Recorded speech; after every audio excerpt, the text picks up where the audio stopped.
Hi! On the Woodpecker today, it will be something really different.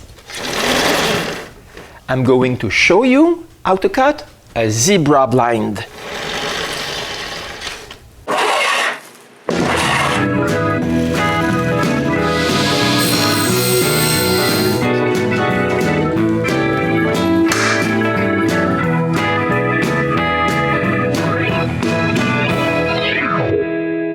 Several years ago, we installed these shades in our living room. Over the years, they've been damaged by the sun. Renée wants to replace them with zebra blinds. I tried to find a video on how to cut them to it, without any luck. So we bought one and I experimented with it. Since I'm satisfied with the result, we bought 5 more. The easiest way would be not to have to cut them at all. But this is out of the question. It's a must. The measurements are made with some wooden sticks.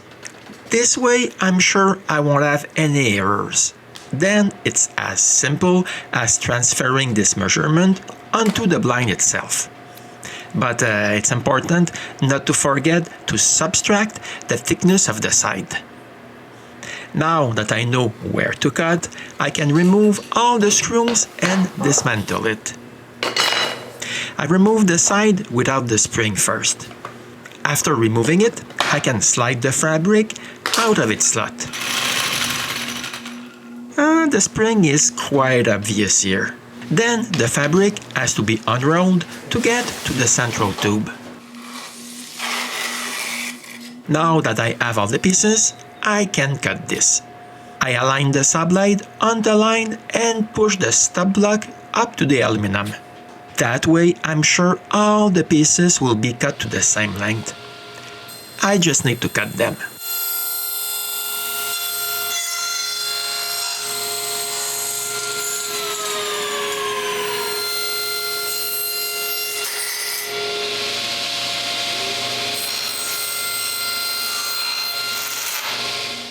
But I have to be careful with the bottom piece, because it has some metal pieces in it to add weight.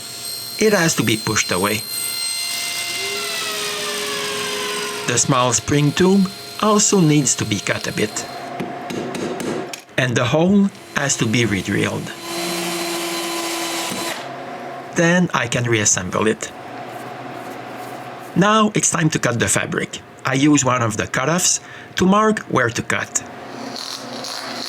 Then I use a knife to mark the fabric.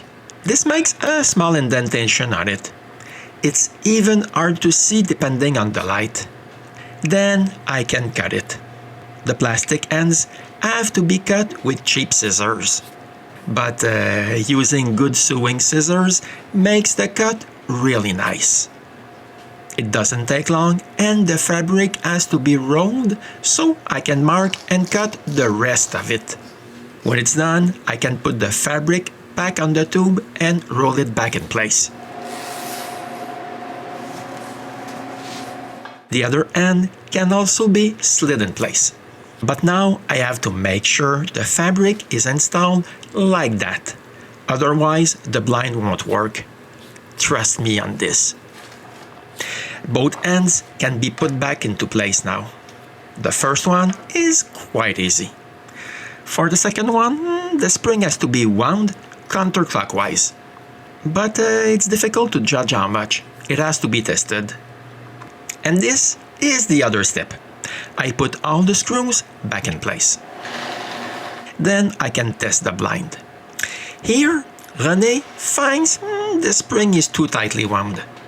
I unscrew this end, relieve some pressure, and put the screws back.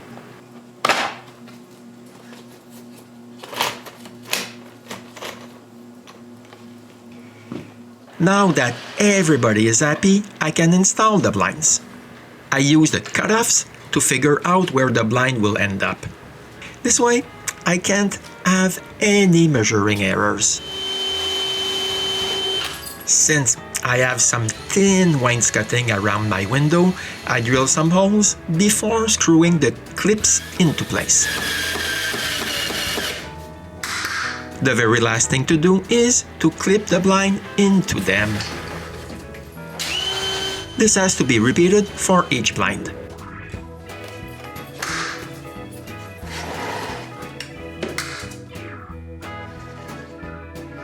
I know, this is not a typical video, but I hope this will help one or two of you. I wish I had found a video like this one before I started to cut my blinds. And see you soon for another episode of The Woodpecker.